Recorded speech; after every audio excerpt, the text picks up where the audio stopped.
Nós já estamos aqui nos estúdios com o deputado Samuel Carvalho, que vamos bater um papo, vamos interagir um pouco e saber, né, das suas pretensões políticas, do seu trabalho aí, assumindo novas funções importantes a nível aí federal, do Brasil, você vai acompanhar tudo isso. Mas antes, a nossa vinhetinha, a nossa mais famosa do estado. Entrevista.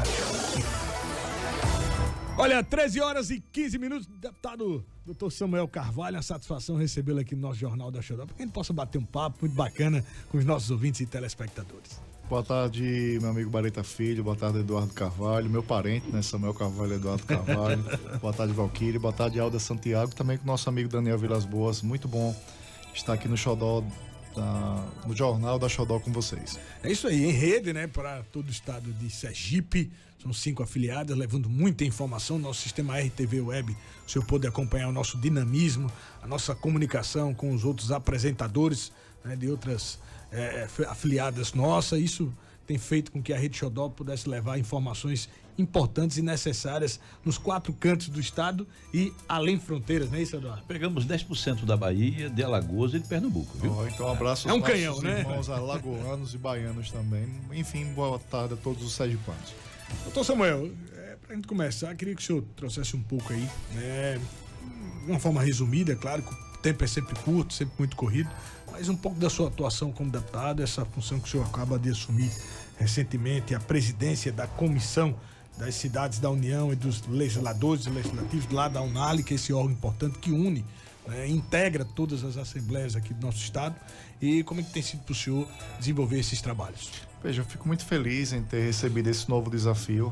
Para quem não conhece a UNALI é a associação de todas as assembleias legislativas do Brasil, bem como também de todos os deputados estaduais do Brasil. Talvez seja, com certeza, a maior instituição do legislativo da América Latina. Então, uma grande instituição, a UNALI, e foi reconduzido na presidência da Comissão das Cidades, que na verdade é uma reunião de todos os deputados estaduais com relação à municipalidade como um todo, né? A gente, como bom municipalista, a gente conhece os desafios que os municípios vêm enfrentando. Um exemplo claro do que foi falado recentemente com relação a essa queda do FPM. Nós temos uma pauta interessante, que é essa questão da reforma tributária, e uma pauta específica nossa, que é a questão das cidades inteligentes.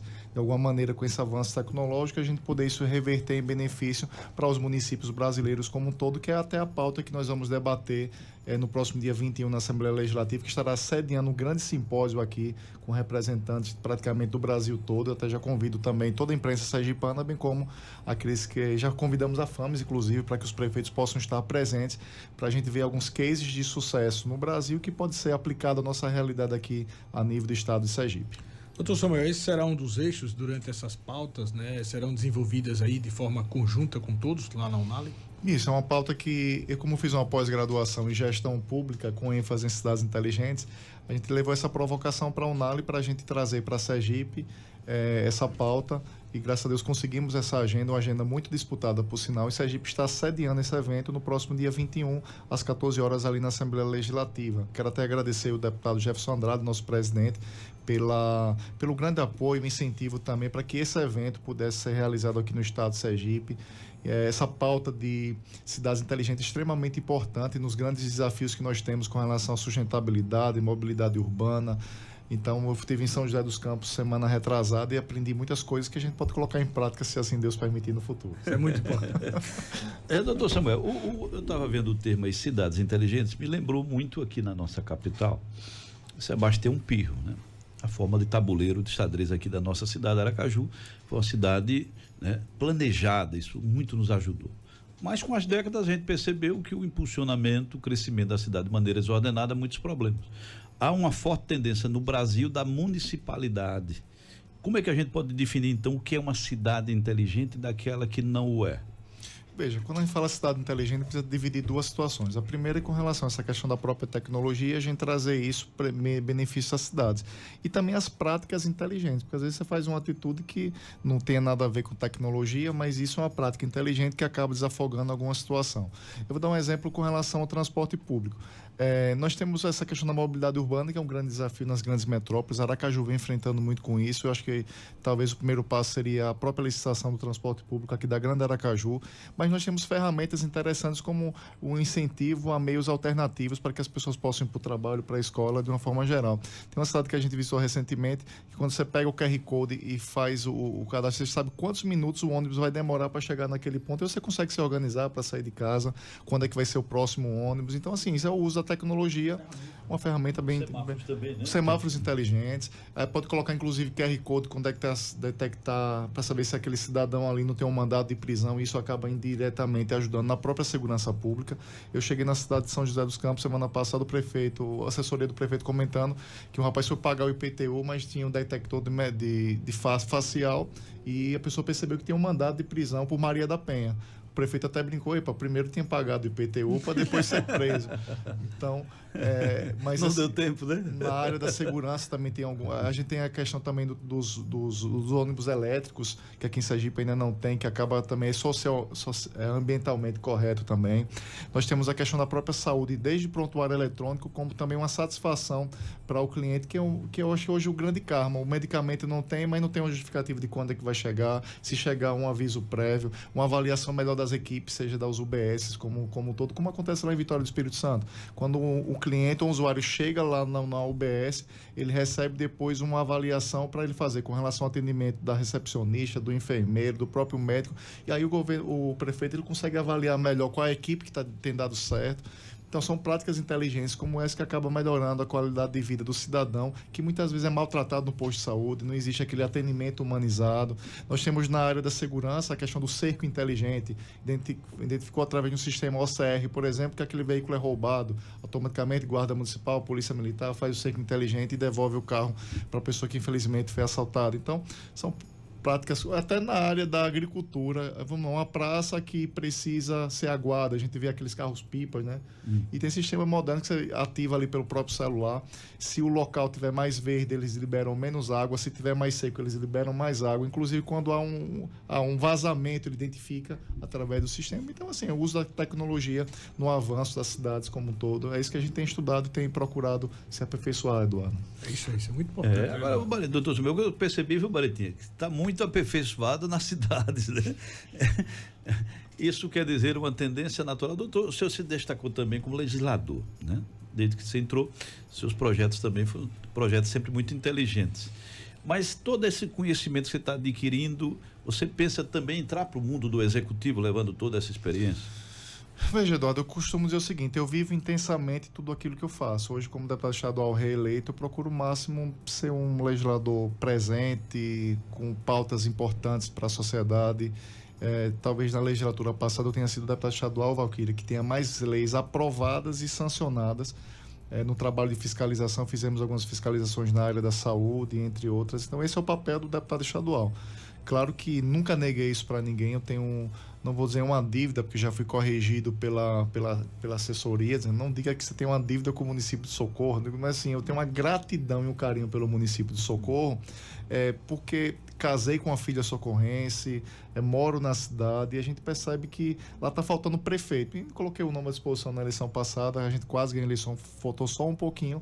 E assim, se Deus permitir, estaremos no próximo ano e, se aprovado nas convenções, mais uma vez, colocando o nome à disposição. E vivendo intensamente isso, me preparei muito para esse momento, através de uma pós-graduação em gestão pública, vendo outras questões tecnológicas que a gente possa aplicar no município e, de alguma maneira, ajudar o povo socorrense sergipano como um todo. Bacana ter estudado sobre São José dos Campos, que é uma cidade muito bonita, muito agradável. Bonito, eu achei interessante. Eles fizeram lá, temos uma central de inteligência, Bareta, que é impressionante. Eles têm mais de 1.300 câmaras. Só que eu ficava imaginando, lá só tinha 20 pessoas numa sala, como é que 20 pessoas... Não sei. 1.300 câmaras. Aí eles têm um sistema de inteligência que é impressionante. Eles só mandam para a tela principal se tiver realmente acontecendo algum sinistro, que não é só movimentação prévia, não, é algo realmente que o sistema ele identifica que está acontecendo algo nocivo, né? Algo nocivo, porque não é só aquela movimentação que a câmera começa a gravar quando está tendo movimento, não, é quando realmente... Pichação de prédio, doutor Baretinha, eu fico tão triste, você vê às vezes pinta a Avenida Evildo Prado ali, né? Lindo, tá tudo bonito, daqui a pouco tá tudo pichado, nunca se detecta, nunca se descobre quem é que picha. Esse sistema pode evitar também? Pode evitar, como aconteceu lá na prática, a gente tava lá, de repente o negócio começou a apitar, digo, tá acontecendo alguma coisa, é incêndio, vai explodir agora, aí foi pra tela lá e tá lá a polícia militar, os guardas municipais, um ligando para outro e fizeram o cerco. E tem sido, doutor Samuel, a principal ferramenta utilizada aí, principalmente na área da segurança pública, né? A gente sabe que a polícia ela não consegue estar presente em todos os lugares ao mesmo tempo. Então, através de ações como essa, ferramentas importantes, você viu aí durante até, né, a nossa prévia carnavalesca, a identificação facial de um bandido que estava ali no meio da sociedade. Então, tudo isso tem contribuído para a gente minimizar os efeitos da criminalidade, e é sempre muito bem-vindo e muito importante que a gente possa. A nossa cidade é uma cidade pequena. Eu acho que a gente conseguiria ampliar ainda mais, através até de projetos como esse, essenciais, desenvolver uma cidade fácil de se monitorar, né? Você viu aí, o senhor teve convivendo com essa experiência e viu que essa prática pode ser o mais rápido possível. Você não precisa, a gente tem aqui como a cidade do futuro, mas você tem que pensar no presente, rápido. Então, é um potencial muito grande. Espero que o senhor consiga desenvolver isso mesmo, de fato, a gente tem, nos projetos futuros. A gente tem uma pauta interessante que a gente conseguiu uma emenda com o senador Alessandro de 10 milhões de reais para fazer um novo batalhão lá de Socorro. É o 5º batalhão, ele atende aí umas suas 12, 14 cidades. E vai derrubar aquele batalhão e fazer um novo, com stand de tiro, uma estrutura bacana, que pode ser no futuro uma central integrada de segurança pública da própria região, com monitoramento, com um sistema de qualidade, de ponta, para que assim a gente possa melhorar a segurança, inclusive essa questão da violência nas escolas, que muitas vezes tem crescendo muito. Então, assim, é uma pauta muito importante. Eu creio que essa questão da tecnologia, muito em excesso, pode se tornar nocivo para quem usa, mas para os gestores públicos como um todo, acho que pode ser até para reduzir grande ferramenta, uma grande ferramenta. É isso aí. Olha, 13 horas e 27 minutos, vamos a um pequeno intervalo comercial. Daqui a pouco a gente retorna com mais participações. E eu quero ver o povo interagindo, participando, né, encaminhando a sua pergunta. Tire, né, alguma dúvida com o deputado Samuel Carvalho. Participe, né, Eduardo? A sua participação é sempre muito bem-vinda, né? Portanto, o programa foi elaborado pronto justamente para você que é ouvinte, você que é telespectador, viu? Participe. É isso aí. Então, 13 horas e 27 minutos, vamos a um pequeno intervalo comercial. Jornal da Xodó volta já já. 13 horas e 31 minutos aqui no Jornal da Xodó, né, em rede, e com entrevista muito bacana com o deputado Samuel Carvalho. E aproveitando a participação do doutor Samuel, nós vamos à cidade de Tobias Barreto, com o repórter Glauber Leal. Daqui a pouco tem Robson Martins em Propiá, na 102.9, e o Glauber Leal interagindo com o deputado Samuel Carvalho. Muito boa tarde, Glauber Leal. Mais uma vez, boa tarde, Bareta Filho, boa tarde, Eduardo Carvalho, Valquíria Miron, saudar aí o nosso entrevistado e convidado, o deputado Samuel Carvalho. Seja bem-vindo mais uma vez à Rede Xodó de Comunicação. Receba um abraço aqui da região Centro-Sul, em especial da cidade de Tobias Barreto. O meu questionamento, deputado, é o seguinte: os casos de sucesso das cidades que deram certo, pontua-se a relação coletividade e individualidade. Por que, então, tentamos muitas vezes fazer o processo inverso? Desde já, eu agradeço os esclarecimentos e desejo uma ótima tarde. Boa tarde, meu amigo Glauber. Tobias Barreto, todos os ouvintes ali da região. Veja, eu acho que todo sucesso ele depende de um conjunto, seja da coletividade, seja do individual. Eu acho que o principal em tudo isso é você ter a iniciativa, você dar o primeiro passo. O primeiro passo, ele sempre é o mais difícil, mas precisa ser dado.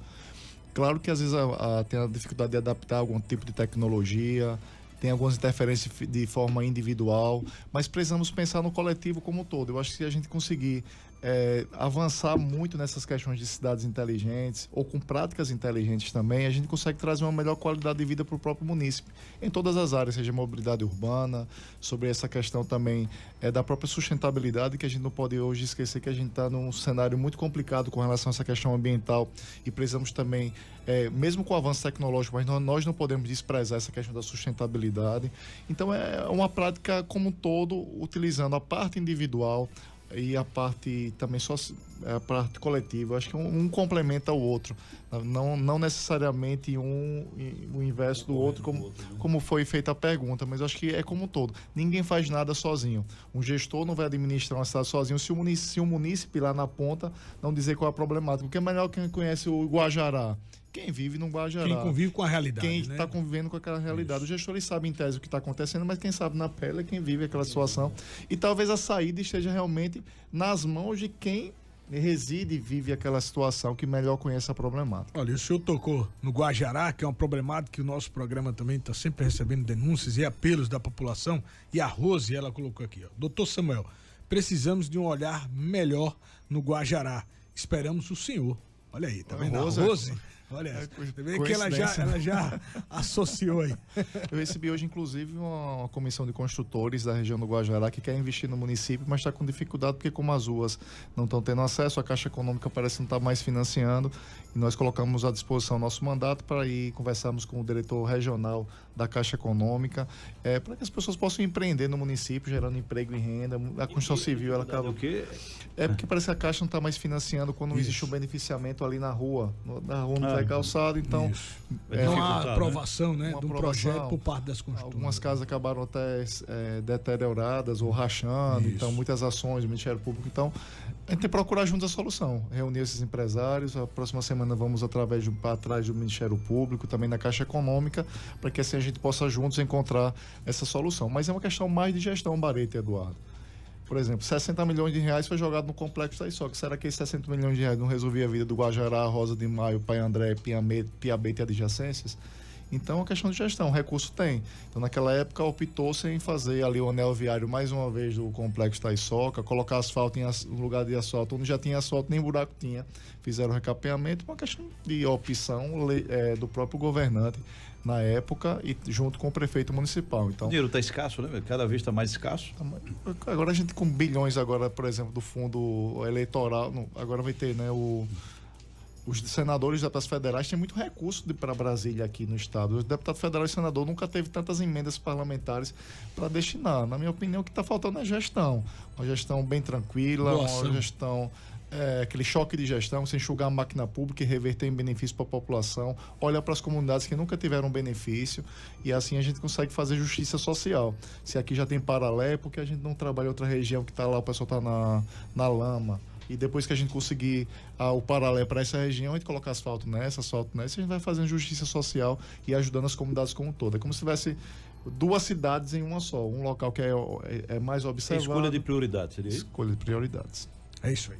Deputado Samuel Carvalho batendo um papo, reagindo aqui à participação do povo. Né? Um beijo, Rose. Não sei nem quem é Rose. Rose, Guajará, que tem sofrendo muito aí com essa situação. Tá aí. Olha, Robson Martins, agora direto de Propiá, na 102.9, também interagindo com o deputado Samuel Carvalho. Pois é, mais uma vez, muito boa tarde, Bareta Filho, Eduardo Valquíria e ao nosso entrevistado, o deputado Samuel Carvalho. Deputado, receba um forte abraço aqui da região do Baixo São Francisco. Deputado, falamos a respeito de benefícios e agora nos conte qual o maior desafio para a implantação de uma cidade inteligente. E ainda, deputado, todas as vezes que falamos de cidades inteligentes, miramos o exterior. Como respeitar o molde sem desprender-se das particularidades? Muito obrigado. Veja, talvez seja Robson Martins, eu ainda vou ter uma voz bonita como essa, né? Voz eloquente. É o caríssimo, viu? Um abraço a todos os ouvintes aí da região do Baixo São Francisco também. Os desafios são muitos, mas eu acho que o primeiro passo é isso que a gente vai fazer na quinta-feira. Você faz o simpósio, chama a FAMES, os prefeitos para participarem, para não ficar naquele feijão e arroz, vou administrar aqui, FPM, esse recurso. Eu acho que a gente consegue, através da tecnologia e os investimentos, inclusive fazer com que haja uma redução nos gastos e você acaba potencializando o que você conseguir economizar para a própria população. Então, o grande maior desafio é abrir o coração dos gestores para conseguir outras práticas ou pensar em outras práticas que possam, de alguma maneira, ajudar a realidade de cada município. E aí onde entra essa questão do exterior. Às vezes, um exemplo lá de São José dos Campos não se aplica à nossa realidade aqui sergipana. Então, essas expertises, esses cases de sucesso que nós vimos lá em São Paulo, por exemplo, tem que se adaptar à realidade daqui do nosso estado, de cada município, para que assim, de forma efetiva, esse avanço tecnológico, essa prática sustentável de inteligência possa ajudar no sucesso de cada município. Vamos falar aqui, por exemplo, na região de Buquinha, a região da Laranja, verificar de que forma a tecnologia possa ajudar aos produtores. Nós temos a questão do socorro da carcinicultura do camarão. Doutor Samuel, esse seria o principal desafio? Esse levar é o principal esse conhecimento aos gestores municipais, tentar levar essa informação, pleiteando aí esse instrumento, essa ferramenta? A ideia é dar um choque de realidade. Esse simpósio tem esse objetivo, chamar os gestores, mostrando que é possível você ter, com poucos recursos, uma cidade inteligente, se adaptando à sua realidade local, potencializando a prestação de serviços de uma forma sustentável, responsável, gerando emprego e renda para a população. Alguns podem vir, mas doutor Samuel, a gente consegue, deputado, isso aí é algo fora da realidade nossa, e aí gera toda aquela discussão. Muita resistência à mudança, né? Seria esse, como o senhor bem frisou, e o principal desafio é tentar incrementar isso, né? É quebrar esse tabu. Eu acho que assim, a gente hoje tá com o celular na mão, que custa a prefeitura estar no seu celular. A gente falava muito isso na eleição passada, a prefeitura na palma das mãos. Todos os serviços vão estar no próprio celular ali. Eu quero pegar uma certidão negativa da minha empresa para poder fornecer para um outro fornecedor. Vai lá, você pega, já transforma em PDF, já manda para a pessoa. Está em pleno século XXI. Vou mandar aqui um buraco, mandar a foto do buraco para que o prefeito ele possa saber que aquela situação existe e eu poder cobrar do secretário de obras. Meu irmão, tem uma demanda lá da população. O cara mandou foto, fez o registro e principalmente dá o feedback para a população e o andamento que está aquela obra. Vou dar um exemplo claro do que aconteceu essa semana. A gente visitou há 20 dias atrás o DR para verificar aquela questão do distrito industrial do Socorro. Está sucateado, está cheio de buraco. O Anderson prometeu que essa semana ainda iria fazer o serviço e deu um prazo de 15 dias. Custava nada a gente ter um sistema de acompanhamento da obra. A obra já se iniciou, está em licitação. As grandes construtoras trabalham com software que você vai dizer o andamento. 10% terraplanagem, 20% disso, 30% daquilo. Eu acho que o cidadão, quando olha aquilo ali, rapaz, já sei quando é que vai terminar a minha obra, já sei o dia que começou. Então, acho que a gente... Tem para tomar as decisões, né? Tem como tomar decisões, verificar o que está acontecendo. Rapaz, tem muita obra aqui paralisada. Qual é o motivo? É o problema da licitação que está demorando muito, ou o problema da empresa que está dificultando, ou a própria prefeitura que não está pagando. Então, eu acho que tem que gerir com o coração. Eu acho que esse é o objetivo. Olha, 13h41, vamos à capital do Sertão, com Aparecido Santana, também um grande comunicador, interagindo com o deputado Samuel Carvalho. Uma excelente tarde para todos que acompanham, para o doutor Samuel Carvalho, deputado estadual. Deputado, o senhor fala de cidades inteligentes e também sobre os impactos ambientais. Cidade inteligente envolve a questão ambiental e tecnológica. E a gente tem aqui nas pequenas cidades um problema de natureza ambiental. Nós tivemos a resolução dos lixões a céu aberto, que hoje o Ministério Público, né, fez com que esses lixões fossem acabados. Mas a gente tem uma outra meta a ser cumprida, que é do saneamento básico, né? A gente tem muitas cidades interioranas em que não há qualquer condição, né, de saneamento básico nas cidades e há uma luta também para que isso seja resolvido. Como parlamentar aqui do nosso estado, como é que o senhor pensa a respeito desse tema de erradicar de vez os problemas relacionados a saneamento básico nas cidades? Rapaz, pergunta, Aparecido Santana, muito importante. É um tema que a gente está se debruçando muito com relação a essa questão dos lixões. Quando começou a pandemia, Eduardo Carvalho, a gente estava com a agenda via Unali para ir lá para a Itália. Lá eles têm um projeto chamado Lixo Zero. Para os países desenvolvidos, e eu espero que esse seja o sentimento do Brasil, lixo não é lixo, lixo é luxo. E a gente tem uma série de riquezas que esses resíduos eles podem gerar. Tem cidades, por exemplo, que está em plena construção, também tem os dejetos com relação à construção civil que podem ser reempregados novamente. Claro que essa questão de avanço tecnológico ela é influenciada diretamente nessas questões ambientais. E é muito importante essa conciliação, progresso econômico financeiro com a sustentabilidade, que ela tem que estar de mãos dadas. Mas é um assunto muito bacana. Você trabalhar essa questão dos resíduos sólidos e essa questão do lixo deve ser prioridade como um todo, né? Uma política de Estado, e é muito importante. Ele falou também dessa questão do marco do saneamento. Infelizmente as pessoas, e aí Marcelo Deda, na época eu lembro que ele disse, olha, estou fazendo aqui uma obra que vai impactar a saúde das pessoas, só que ninguém via, porque estava no chão. O saneamento básico está lá, né, cavado. Mas foi um dos governadores na época que observou e entendeu a importância, que mesmo sendo uma obra que gerava muito transtorno, que as pessoas ficavam super chateadas porque acabavam quebrando tudo, era uma obra que pós-construção ninguém via porque estava um asfalto ou os paralelos em cima, mas isso representa a saúde. Essa questão do marco ambiental, eles fizeram agora um jeitinho brasileiro para poder não colocar em prática, mas até conversando com o próprio governador Fábio Mitideira, a gente falava um pouquinho desse avanço na área do saneamento básico, até uma cobrança da região do próprio Guajará. A obra que a DES está fazendo tem que fazer bem feito para evitar problemas no futuro e assim você acaba preservando a saúde das pessoas. É isso aí. Muito obrigado, Aparecido, pela participação, pela pergunta. Eduardo Carvalho. Doutor Samuel, a gente percebe que hoje há uma tendência. Eu estava ouvindo um bilionário americano, e ele dizendo numa audiência, dizendo, se preparem que o mundo vai mudar muito em 5 anos. Então, o investidor, aquele que vai atuar, ele preste muita atenção que está funcionando no mundo, porque ele diz que práticas antigas, desconectadas de tecnologia e ciência, elas vão perecer, elas não vão muito adiante. Mas a grande dificuldade é fazer as pessoas mudarem de mentalidade. Esse é o trabalho também da UNAL, levar essa nova realidade, porque há muita resistência, né? O prefeito diz assim, eu aprendi com meu avô assim, aprendi com meu pai assim, e às vezes são métodos já superados. A maior dificuldade é mudar no ambiente teológico, né? É uma metanoia, uma mudança de mente. Com certeza, a gente tem, eu acho que os gestores hoje, e aí não tem nada a ver com a questão da idade, porque às vezes a pessoa tem idade avançada, por exemplo, eu já tenho 40 anos, né? Mas com a ideia mais inovadora, mais jovem. Tem pessoas que têm 60 anos, mas também tem uma ideia inovadora, mas tem pessoas que têm pouca idade e dificuldade, né? E tem dificuldade com relação a isso. Às vezes tem mente de mais idade, né? Assim, é uma questão de abrir os olhos para o futuro. Já começou. A gente vivencia essa questão tecnológica. A gente não, hoje Uber, a gente vê essa questão da tecnologia, do GPS, etc.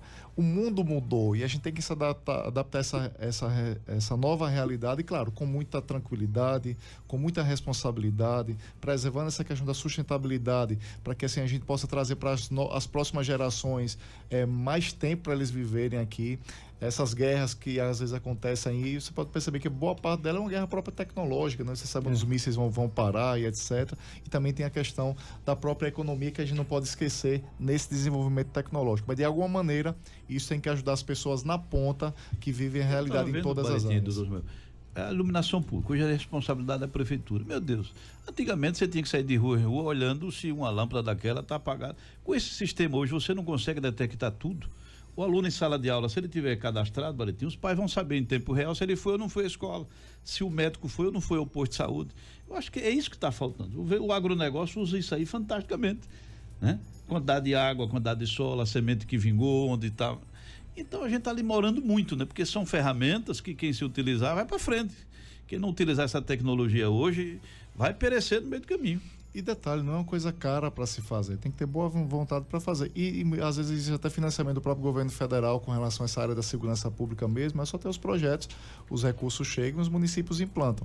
O que não dá é a gente pecar por inanição, a gente tem que trabalhar muito e pensar no futuro das pessoas, começando de agora, do presente. Olha, a Cláudia Maria, lá do Nossa Senhora da Glória, ela coloca aqui, doutor Samuel, estou acompanhando a entrevista e acho importante os prefeitos participarem do simpósio.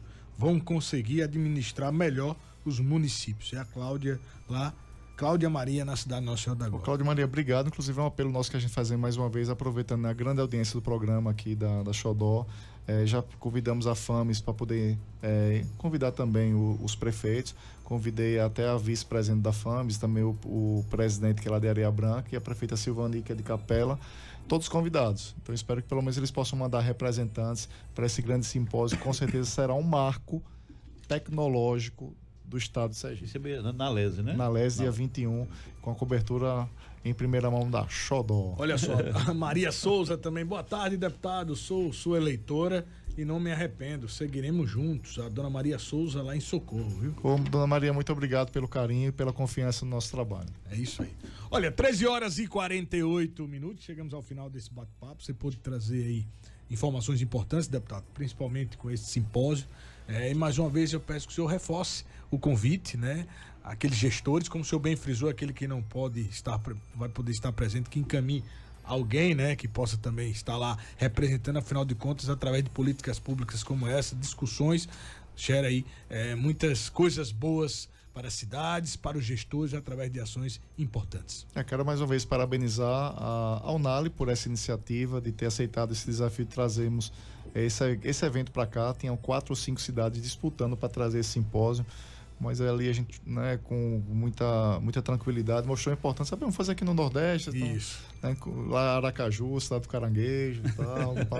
E pelo menos para termos uma atividade esse ano, a gente conseguiu fechar essa agenda. Quero agradecer mais uma vez o Jefferson Andrade por ser um presente visionário e aceitou que sediássemos esse evento. Não seria possível, por exemplo, fazer um evento se a Assembleia não abrisse as portas para o Brasil. Vai ter compêndio de tudo que vocês vão tratar lá? Vai haver algum resumo, algum compêndio que possa ficar? Vai ter a cobertura da TV Alés. A gente espera que desse material a gente possa trazer algumas diretrizes também, alguns encaminhamentos para poder trabalhar. Importante, né? Tudo foi muito discutido, importante. né? Estou ainda nervoso o coração aqui e o frio na barriga que me colocaram para apresentar uma plenáriazinha também, um painel desse aí, estaremos dando a nossa parcela de contribuição. Imagine, falar sobre um tema desse para deputados do Brasil todo, eu fiquei o friozinho na barriga, mas aceitamos também esse desafio nessa programação. Mais uma vez convidar todos os sergipanos como um todo a acompanhar essas atividades.